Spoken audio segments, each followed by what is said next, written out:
जय हिंद बच्चों, शुरू करते हैं आज की क्लास। और आज की इस क्लास में हम लेकर आए हैं मोस्ट इम्पोर्टेंट टॉपिक ओम का नियम।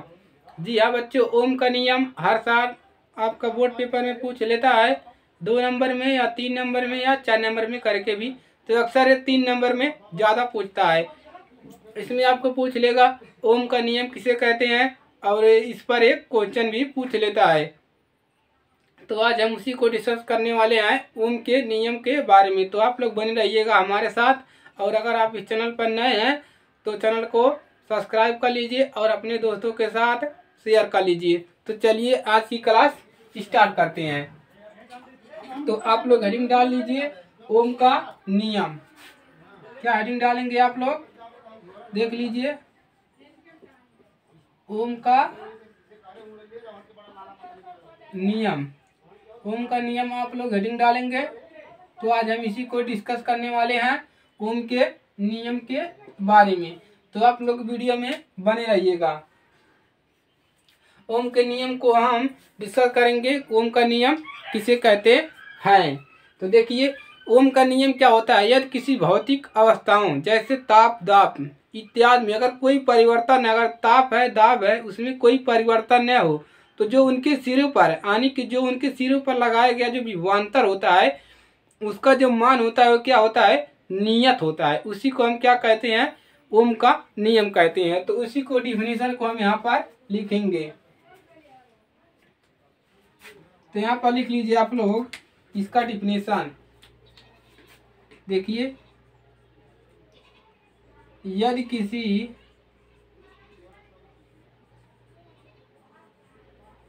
चालक की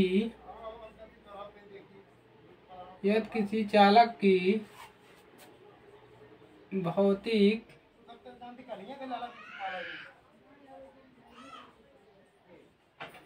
अवस्थाओं, चालक की भौतिक अवस्थाओं जैसे ताप, दाब इत्यादि में, ताप, दाब इत्यादि में परिवर्तन न हो, इत्यादि में परिवर्तन न हो। देखिए क्या करा है, यदि किसी चालक में, कोई चालक है, यदि किसी चालक की भौतिक अवस्थाओं जैसे ताप हुआ, दाब हुआ इत्यादि में परिवर्तन न हो, तो उनके परिवर्तन न हो तो जो उनके सिरों के बीच, उनके सिरों यानी कि उनके सिरों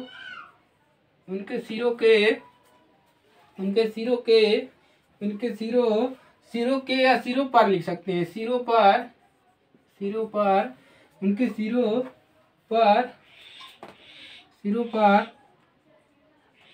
लगाए गए, यदि किसी चालक, देखिए, यदि किसी चालक की भौतिक अवस्थाओं जैसे ताप, दाब इत्यादि में परिवर्तन न हो, तो उनके सिरों पर लगाए गए विभवांतर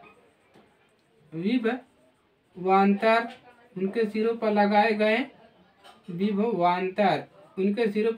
गए विभवांतर तथा उनके सिरों के बीच लगाए गए विभवांतर तथा उसमें बहने वाली, जो उसमें बह रही है, उसमें बहने वाली क्या, विद्युत धारा, उसमें बहने वाली विद्युत धारा का जो उसका अनुपात होता है, क्या होता है, विद्युत धारा का अनुपात क्या होता है, नियत रहता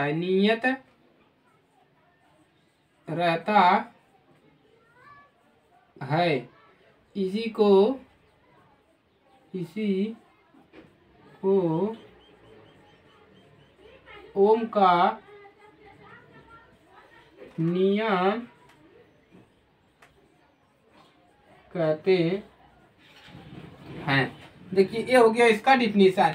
कह रहा है कि यदि किसी चालक की भौतिक अवस्था, कोई चालक है, उसकी भौतिक अवस्थाओं जैसे ताप हुआ, दाब हुआ, इसमें कोई अगर हम कुछ भी परिवर्तन न करें तो उनके बीच यानी कि जो इस पर ताप और दाब पे जो बल लगाया जाएगा यानी जो ताकत लगाई जाएगी उसके यानी लगाए गए विभवांतर यानी कि जो विभवांतर होगा था उसमें जो उसमें धारा बह रही है, बहने वाली धारा के अनुपात नियत रहता है। जो उसका अनुपात रहेगा यानी कि जो उसका सब मान रहेगा वो क्या रहेगा, एक नियत रहेगा। इसी को ओम का नियम कहते हैं। अब देखिए इसमें अब क्या लिखेंगे कि यदि किसी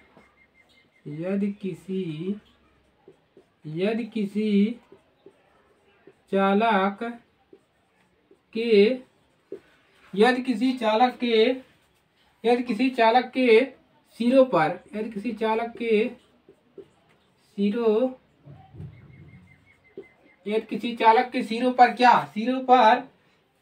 यदि किसी चालक के सिरों के बीच, किसके बीच, सिरों के बीच लगाए गए विभवांतर, यदि किसी चालक के बीच सिरों के बीच लगाए गए विभवांतर V, विभवांतर को किसे दिखाते हैं V, तथा उसमें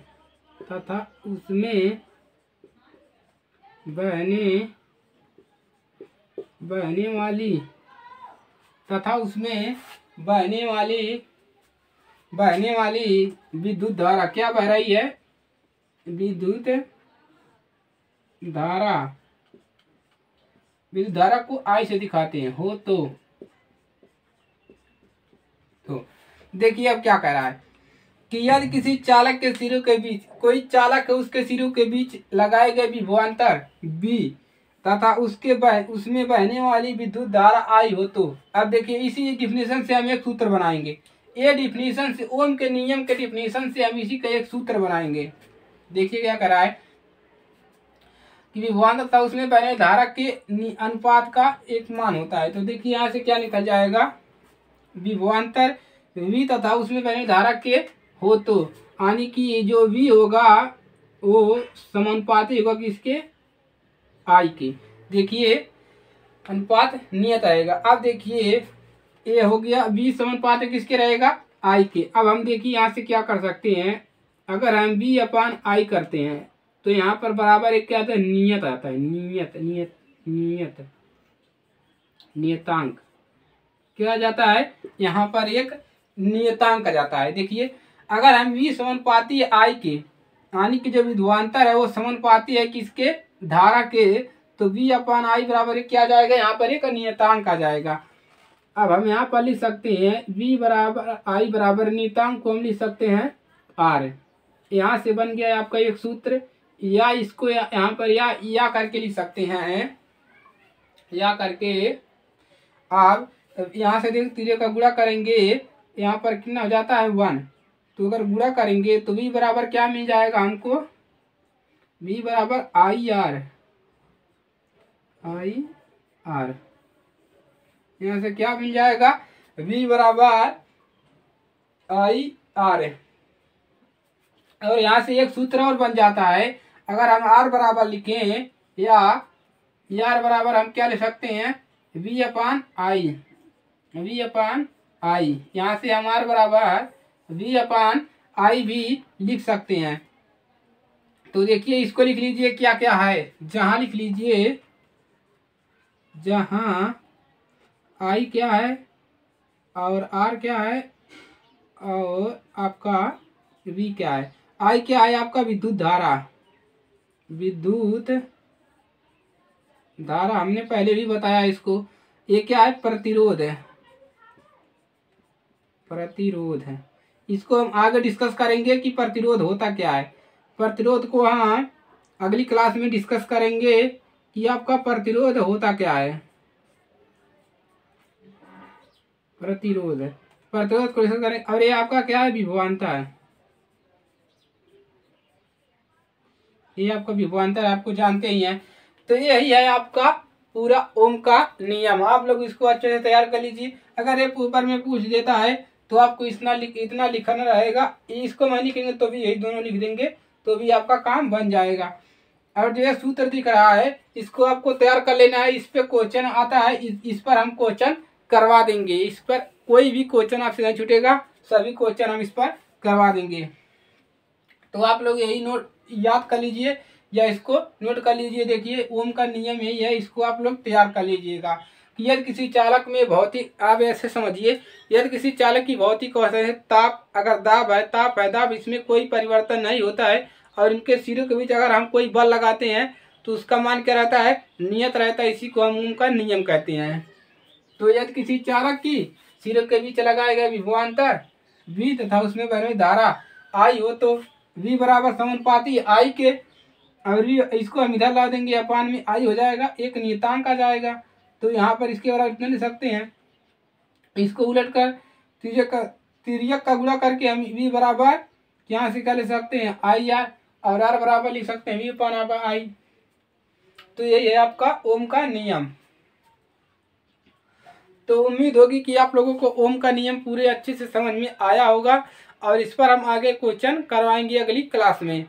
तो आज के लिए सिर्फ इतना ही, और अगर ये क्लास अच्छी लगी तो वीडियो को लाइक कीजिएगा और नए स्टूडेंट है तो चैनल को सब्सक्राइब कर लीजिए। मिलते हैं नेक्स्ट क्लास में, तब तक के लिए जय हिंद, वंदे मातरम। पढ़ते रहिए और खूब सारा मेहनत कीजिए और बोर्ड पेपर में अच्छे मार्क्स लाइए।